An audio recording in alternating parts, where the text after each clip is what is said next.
welcome into Anita on the Mark. See what we did there? But actually today we are previewing the Preakness coming your way on Saturday. So really it's Anita on the rail, joined by two very good friends who's going to be joining us. Ryan Anderson, you could see him all over America's Best Racing. Really the go-to place to get you in the know, anything and all things horse racing. And Matt Bernier, who's going to be joining us, you can see him all over NBC as well as FanDuel. We'll get their picks, their plays. I trust you, by the time you're done watching this show, you're going to be so locked and ready for the Preakness, and hopefully we're here to help you win some money. Also, we want to welcome in a phenomenal guest, was with us for the Kentucky Derby and is with us as well for the Preakness. It is Cold Flame Ventures. Good intentions in a bottle. What do I mean by that? Well, we've got Wing Woman Reserve Whiskey, a 9-year-old Scotch, and also an 8-year-old Scotch. Benefits and supports anti-human trafficking. The organization that they benefit is unitus.ngo. By the way, the 8-year whiskey was the finalist for the 2023 Scottish Whiskey Awards. That's how good this stuff is. And look how beautiful this bottle is, right? So this is a gin from Italy. It's El Dottore Gin, a sippable Italian gin, benefits and supports autism causes as well. Specifically, Sophia's Mission in New Jersey. You can find them on Instagram at Il Dottore Gin, G-I-N, of course. This was awarded a gold at the 2023 Bartenders Spirits Award. How great's that? By the way, both these brands are available at events.thespirits.shop. Only the best for our show, and also their mixologists put together a very special and unique drink. So as you know, the Triple Crown, every stop has their own unique drink, right? The Mint Julep for the Kentucky Derby with a Preakness has the Black-Eyed Susan, which is the name of the race, of course, that is raced on Friday for the women. Anyway, Cold Flames and their mixologists put together a special drink for the show, so I'm going to be sipping on this throughout.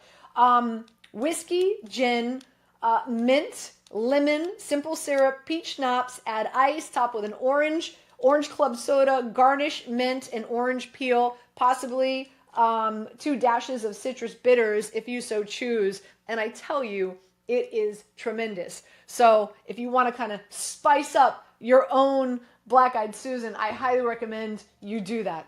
All right, without further ado, let's break it down. And joining us first and foremost is Ryan Anderson. Again, you can see him all over ABR. All right, Ryan Anderson joins us now. You see him all over ABR, America's Best Racing. Joined us and, of course, was the star of our show, outside of me, for our Derby preview. And Ryan, a little birdie told me you did pretty well. Yeah, it did pretty well. The trifecta having journalism underneath was nice. That was a good play. I'm happy Baeza ended up drawing in. As a West Coast guy, it was just it was fun to see all the West Coast horses show up and show out on Derby Day as well. Okay, so how many mint juleps did you have while you were at the Derby? I wasn't at the Derby, so I watched from my house here in San Diego, but I did have my fair share of drinks on Derby Day. Well, we've got a great sponsor, Cold Flame Ventures. They've got phenomenal whiskey called Wing Woman, and I am the ultimate one, you should know, and also a fantastic gin from Italy. They've concocted their own Preakness Black-Eyed Susan drink, a little different, thrown in a little mint, but nonetheless delicious, yet the same. Have you ever had a Black-Eyed Susan before? I have not, but I'm actually flying out to Pimlico and to Preakness. I fly out Friday morning, so I'll be sure to have plenty of them on Black-Eyed Susan and Preakness Day this weekend. Well, I'm just warning you, they're dangerous. So buckle up. Get ready, buddy. All right, let's dive into it. Again, it is the Preakness. It is the second leg of the Triple Crown. Yet, the winner of the Kentucky Derby, nowhere to be found, is not going to partake. Sovereignty is not going to suit up and run. How disappointing on a scale of 1 to 10, 10 being the most disappointing, that Sovereignty is not racing on Saturday, Ryan? You know, I'll say like a 7. Obviously, we all want to see the pursuit of the Triple Crown, but at the same time, when you look at it from a horseman's perspective, they're doing what's best for the horse, and that's really the most you can ask for. So if Sovereignty wasn't ready to run, we can't force that. obviously. And it sounds like we'll see him at the Belmont Stakes, so I have that to look forward to. So I'll say 7 out of 10, but we have a really nice field. You have the Derby runner-up in Journalism that's going to go there, Derby day runner, goal-oriented, who we're going to talk about, as well as Sandman, obviously, who is the second choice. So you have the favorite and the second choice in the Derby, both running back in the Preakness. So still a lot to look forward to and still a really talented field. In regards to the fact that it's the second leg, and as you said, we've got 3 horses that ran the Derby, how much does that play into a factor of your handicapping? That these horses might be a little spent. You've got fresh horses that did not run in the Derby that are going to be strutting their stuff on Saturday. How much does that play a role in your handicapping? Yeah, so I think a lot of it just comes down to kind of the trip that they had in the Derby. Journalism, for it being a 20-horse field, he didn't encounter too much trouble. It didn't look like the race took too much out of him. He came out of it and he looked fantastic back on the track when he got back to working out. And they said he was doing well enough and had energy that was good enough to send him out to Pimlico. So I don't think he'd be here if he was anything less than 100%. Same goes for Sandman. Although Sandman had a bit of a rougher journey, I guess. He was pretty wide and he never really got going. Maybe he didn't love the mud, but it looks like both of them are coming in really good shape. And then Goal Oriented, who I mentioned ran on the undercard, also comes back in 2 weeks off that. So it seems like they're all systems go. So I'm not going to factor it in too much. But a new face in the field for the Preakness is typically the way I would lean when betting the race. All right, like we did previewing the Kentucky Derby, let's do the same thing as we're doing here, and that is previewing the horses, albeit a lot less than we had in the Derby, that's for sure. Let's start with goal-oriented. Pratt, of course, will be his jockey. Baffert will be his trainer. Your thoughts on him and how you think he'll do? Yeah, look, there's a lot of speed in the Preakness this year, but from the rail, I would expect goal-oriented to be the one that gets sent out hard from the lead, for the lead. Flavien Prat, obviously the best jockey in the country, reigning Eclipse Award winner, so I would expect him to hustle goal-oriented out of there. He won really nicely last time out. He was the only one of 2 horses in I believe there were 7 two-turn races on Derby Day. He was one of 2 horses to win that was forward. He happened to win on the lead, but the other 5 came from off the pace. So he kind of went against the trend on Saturday, so that's something you like to see. The horse that finished in second, Hypnus, was closing from well off of it, so I feel like he ran really well that day. That was his first time against winners. This is only his 3rd career start, so he's he's plunging into the deep end a little bit, but we've seen Bob Baffert do this before with plenty of success, so I wouldn't anticipate him being in waters that are too deep. He's a very logical chance to move forward off of those 2 strong efforts to start his career. All right, at the number 2 is Journalism. Kentucky Derby runner-up. Many people felt that Journalism was going to win the Kentucky Derby. Didn't get the job done, but is favored here. Your thoughts on Journalism? How do you think he'll do on this track?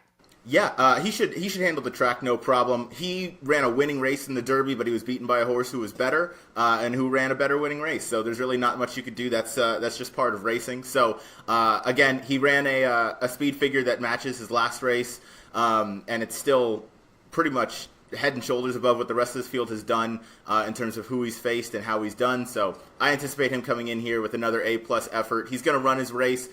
He can be tactical. He can be a little closer to the pace if it's needed. That's where I anticipate him being maybe 2-3 lengths off. But again, there's a lot of pace in this race. It should set up really nicely for him. And 8-5 is his morning line price, which I think is very generous. American Promise, 16th in the Kentucky Derby, but has a trainer that typically does well here at the Preakness. What are your expectations for the 3-horse? Yeah, American Promise is going to be overlooked. You see the running lines from the Derby, and it looks, that he didn't really run a step, but he pretty much lost all chance out of the break. Citizen Bull took a hard right out of the gate as soon as they broke in the Derby and took out pretty much 3 other horses in there, caused them to pretty much have no chance. So I would expect a much cleaner trip for American Promise. He should get back to his prior form, which I don't know if it's good enough to win this race, but he could certainly factor. We saw Dwayne Lucas win this race last year with Seize the Gray. At the 4 is Heart of Honor, was last in the Derby. But apparently cleared quarantine Sunday, came over from Great Britain. How do you feel about horses that are traveling so close to a race? Yeah, I don't typically love it, so I don't give him a huge shot. Admire Daytona, who he was second by a nose to last time, didn't really run too well in the Derby. Maybe he just didn't handle the track. But this runner has done nothing wrong. He's never been worse than second in his career. So he's one I'm going to just kind of just wait and see how he looks on track, see how he runs. But he's probably not going to be on any of my tickets. But it's good to see the foreign shippers come in to participate in an event like this. Thoughts on Pay Billy, the local entry? Yeah, I should get some local love. Speed figures are looking a little bit light, but again, the winning type who knows where the wire is, so maybe a factor in the superfectas in fourth place. And then we have River Timms. Irad Ortiz will be his jockey. Trainers Todd Pletcher. Yeah, they had this race in mind the entire time. The connections, opted to sit out the Derby, point for the Preakness. So it's always good when you see a horse that has, or a trainer rather, that has a target in mind for the horse. That was the case with Sovereignty, where he was always ramping up towards the Kentucky Derby, and that was where he fired his best race, or ran his best race. So River Thames, I'm expecting similar. I just don't know if his best is going to be enough to beat the likes of journalism and a couple others in here. But one that I think certainly deserves a look, and I could see him getting a piece of it in third. Sandman finished 7th in the Derby, but is that Gray Colt, and as you mentioned before on our Kentucky Derby preview show, everybody likes to put a little coin down on a Gray Colt. Yeah, exactly. He's going to be overbet again in this spot. I want to see him. I wish the Belmont Stakes this year was at 1.5 miles because I think that would really be to his liking, being by Tappet on the top. But another one that, again, has a lot of talent. I expect him to run really well, and he's going to run his race. He does every single time. It's just going to be a matter of if he gets the setup, and I don't know that he's going to be better than Journalism, considering Journalism's going to get the jump on him. But another horse that's going to take money, and certainly one that adds to the lore of the field. Then we have Clever again, the son of Triple Crown winner American Pharoah, which definitely, if you know and were around when American Pharoah won the Triple Crown, you've got to say, wow, the son of, wow, I've got to put some coin on him. Exactly, and this is one that's up and coming.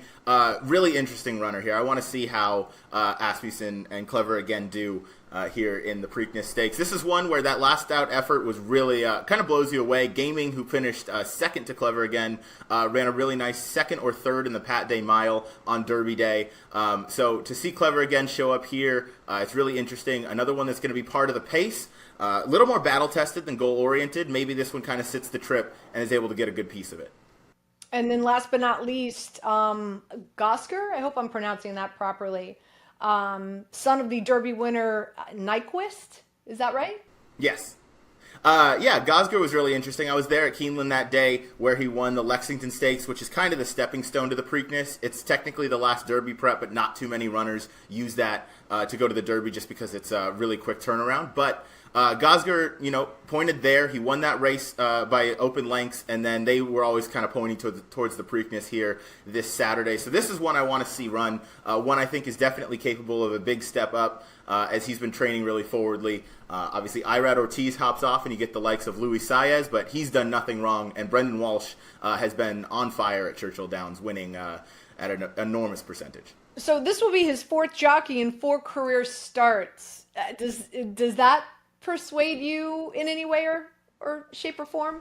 Not too much. I try not to look too much into the kind of jockey karaoke. On the first start, Tyler Gaffleone was aboard. Unfortunately, he's injured right now. Edgar Zayas is kind of a Southern Florida type jockey, and then Irad Ortiz hopped off to ride a different horse in this race, one that he was already committed to.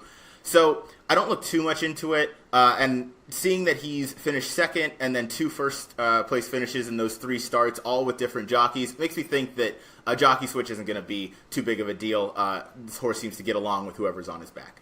All right, Ryan, as always, I like to say take me to the window, my friend. Go ahead. How are you wagering on the Preakness come Saturday?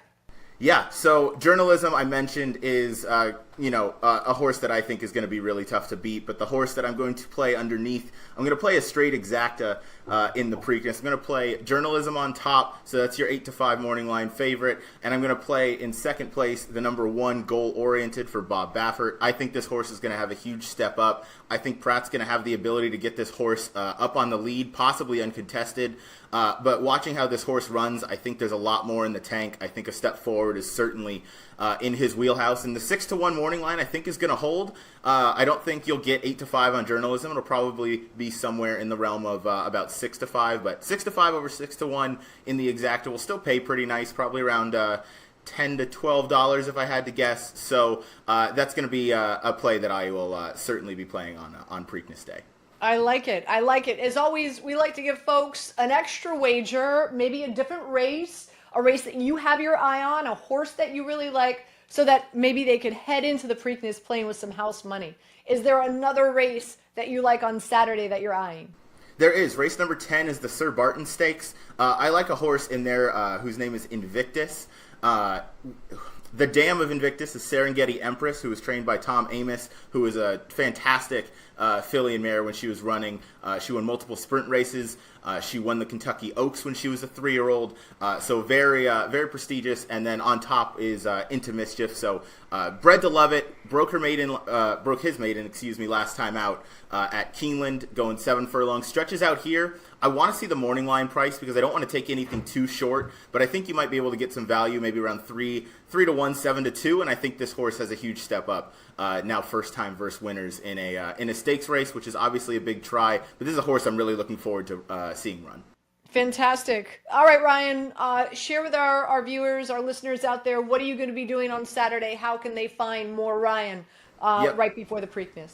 On Saturday at 3 p.m. Eastern Time, I will be live with Dan Torgman and some others from America's Best Racing live on site at Preakness. So we'll have a show that'll be streamed live on YouTube and on X, Facebook, as well as some other locations as well. So be sure to check that out as we'll be covering all the races from 3 o'clock leading up and through the Preakness Stakes this Saturday. So I'm very excited to get out there and be on the show. Fantastic. Thanks for joining us. Look forward to seeing you at the Belmont in Saratoga a few weeks from now, my friend. Thank you. Looking forward to it as well. Thanks, Anita.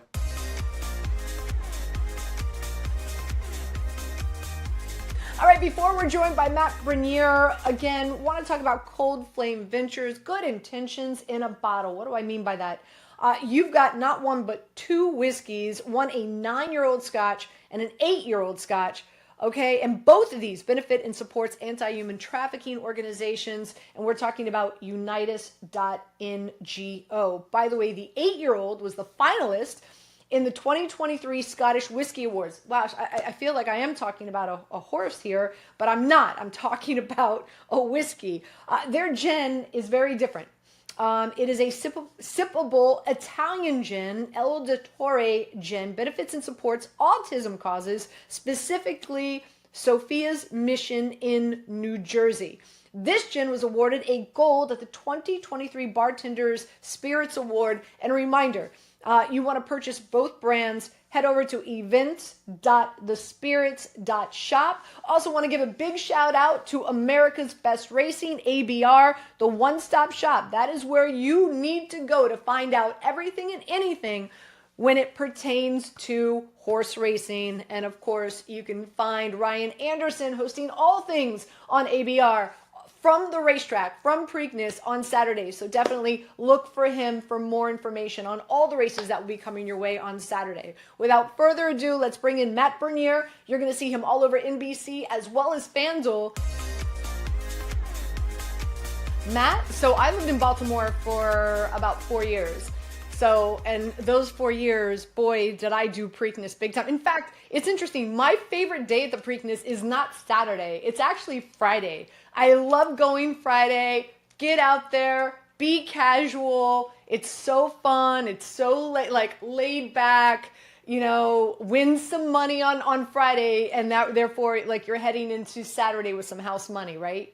I don't want to call it the dirty little secret, but of all the 3 legs of the Triple Crown, the day before, if you're just looking to go out there, have some fun, take in the environment, but still get involved in the races and kind of get all the pageantry X, Y, and Z, you can kind of do it on a much calmer scale. It's not overdone. There's not a million people there. So we all love the Derby. We all love the Preakness. We all love the Belmont. The day before, kind of sneaky, the best day to go out there and enjoy the track. Ditto. I knew I liked you from the jump. I knew I liked you from the jump. All right, well, let's dive right into it. And one of the biggest storylines is that, you know, the Kentucky Derby winner, Sovereignty, is skipping the Preakness.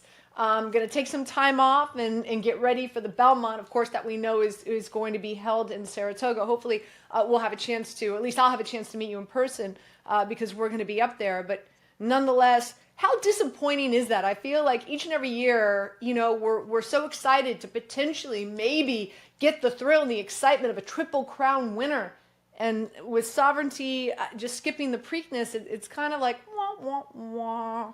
It's become kind of the in vogue thing to do is to have the Derby winner skip out on the Preakness, and it's a shame because I understand from one aspect we're all about horse safety and making sure that the animals are as well taken care of as possible. But then again, when we hear that the horse is breathing fire and after the Derby he's feeling as good as he's ever felt, to me, I want to see him come right back in 2 weeks. I want to see him in Baltimore. And it's why I want to give the folks involved with journalism and Sandman and American Promise sort of, their kudos because they're wheeling right back in 2 weeks. They say, look, our horses are doing well. They're happy. They're healthy. There's nothing else we can do. Keep in mind, these are race horses. They want to go out there and run. And Sovereignty, I'm not trying to throw shade to the connections there. They're going to do what they think is best for their horse. I'm with you though, Anita. I mean, you see a Derby winner run as impressively as Sovereignty did. I want to see him come right back and do it 2 weeks later and hopefully have a Triple Crown possibility. And again, like I don't know what the numbers are, but one would imagine that if you have a Triple Crown winner, the stud fees would be just through the roof in regard to just winning the Kentucky Derby or just winning the Belmont, right? Like I can't even imagine, what does American Pharaoh stud fees go for? So the interesting thing about Sovereignty specifically in terms of that, he's a homebred for Godolphin, and Godolphin runs their own breeding operation. So as opposed to most of these horses that will go through the Triple Crown path, and they'll ultimately have deals at these different farms all across Kentucky or even elsewhere, Godolphin, he's one of their own basically. So they're not worrying necessarily about maximizing dollar value for his commercial standpoint because they're going to breed him to all of their mares and basically try to just continue to replicate this sort of thing. So it's a little bit different in that aspect, but Godolphin is such a sporting rich operation. They want to be involved at the highest level. And again, first and foremost, they're going to put the horse first. I'm saying this, hearing the connections afterwards say, look, he's doing great, but we want to give him a little bit of time. And in my head, the sporting thing would be, well, if he's doing that well, just wheel him right back. There's no reason to think that he wouldn't be as competitive, if not more so, than we saw in the Kentucky Derby. I guess, it's a conversation for another day about does the Derby and the Preakness and the Belmont, they need to, rejigger the Triple Crown with the dates and whatnot.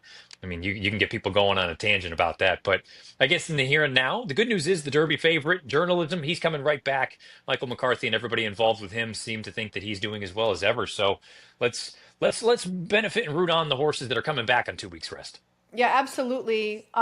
Before we get your play, and as I like to call it, take us to the window, just out of curiosity, how does a much smaller field and a different distance play into your handicapping? Well, the distance itself, it's a minor change. So we were at a mile and a quarter for the Derby. We're at a mile and 3/16 for the Preakness, so slightly shorter. Pimlico can be a racetrack that's a little bit kinder to speed, maybe than Churchill Downs, especially given the smaller field. I don't think the pace is going to be nearly as fast as it was in the Kentucky Derby. We saw 46 and change there for the opening half mile, which kind of set up for the horses coming from off the pace, the journalisms, the sovereignties. You saw Final Gambit, who finished fourth, come from dead last. I don't think they're going to go that hard that fast, and that's probably a product, partially anyway, of that mile and 3/16 distance. So I think you want to look at this race entirely differently than you would a race like the Derby, where you just kind of are expecting a bit of a stampede and a rodeo in the Kentucky Derby. This is going to be a little bit more of a, I hate to say traditionally run horse race, but this is a little bit more your nuts and bolts handicapping, where I'm not expecting as much chaos when we get to Baltimore. All right, so with that being said, take us to the window, Matt. How are you playing it? So there's a horse that I have been a fan of since he debuted as a 2-year-old, and if you'll indulge me to go on a little bit of a story with a horse called Clever Again. Clever Again debuted last April of 2024, at Keeneland, going 4.5 furlongs, so just longer than a half mile. That was the duration of the race. And he's trained by Steve Asmussen. Steve is not someone who typically has 2-year-olds run that early in their career. And we're talking about the man who has won more races in North America than any other horse trainer in history. So for him to do something a little bit atypical probably is a tip off that that horse has a little bit of ability. Then you go into the pedigree for this horse. His breeding. His dad was American Pharoah. We've already talked about him a little bit. Triple Crown winner 10 years ago. He won the Preakness in a driving rainstorm at Pimlico in 2015. More importantly, though, Mom was a horse based over in Europe who would run 1.5 miles on turf. So this is a horse that is bred to run all day long. And for Steve to debut him at 4.5 furlongs was probably a tip off that this might be a little bit of a unique animal. He had kind of your typical growing pains. We talk about growing pains with the human being. You think about kind of early teenager years. That's what a 2-year-old to 3-year-old horse basically is. They go through the little bumps and bruises, nothing earth shattering, but they need a little bit of time. He's run twice here as a 3-year-old, both of them at Oaklawn Park, and he's been awesome. He's gone right to the front both times. He's set the pace, and he's drawn off to win for fun.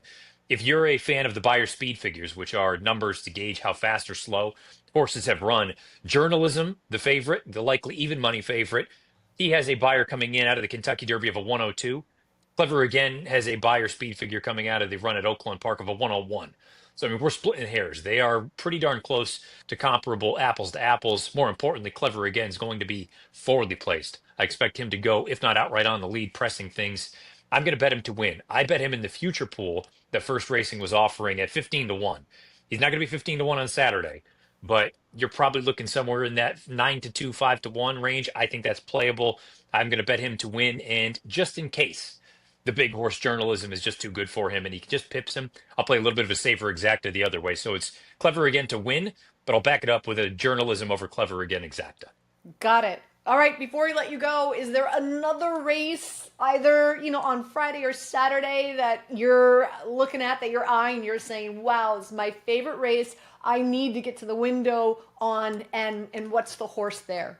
Yeah, you mentioned your affinity for Friday, the day before the Preakness. I'm going there with an historic race, the Pimlico Special. You've had some elite historic racehorses win that race throughout the course of the years. And Awesome Aaron is 12 to 1 on the morning line. He goes out for trainer Norm Cassie. There's an abundance of speed in this race. But the key for this runner, he's also coming from Oaklawn Park in Arkansas. They took the blinkers off. That's basically the headgear, the equipment that you see on certain horses that gets them to focus a little bit. But sometimes it actually works too well. They took the hood off of him in the most recent start, and he exploded. He won by 4 lengths, finished very, very well. And this may be the opportunity.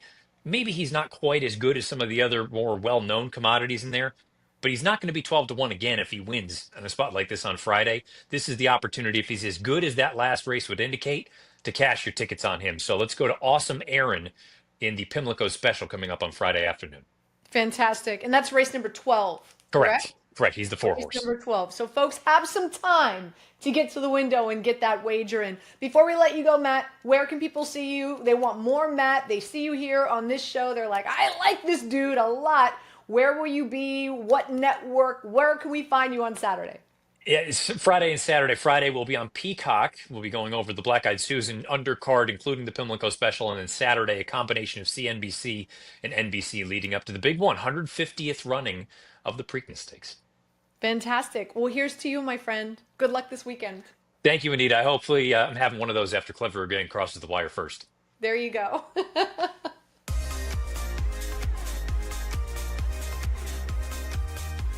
All right, I want to thank Matt as well as Ryan Anderson for joining us on the program today. I'll tell you what, I don't know about you, I've taken a ton of notes.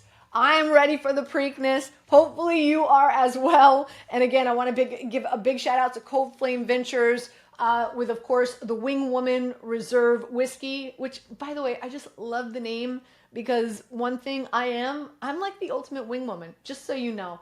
And of course, El Dottore Gin as well. Want to thank them for, of course, sponsoring our Preakness preview show, as well as ABR being a big part of everything we do for the Triple Crown. We're really excited. We're going to be heading to Saratoga for the Belmont. We will have our Belmont preview show coming your way that first week in June. So stay tuned for that. We'll see you then.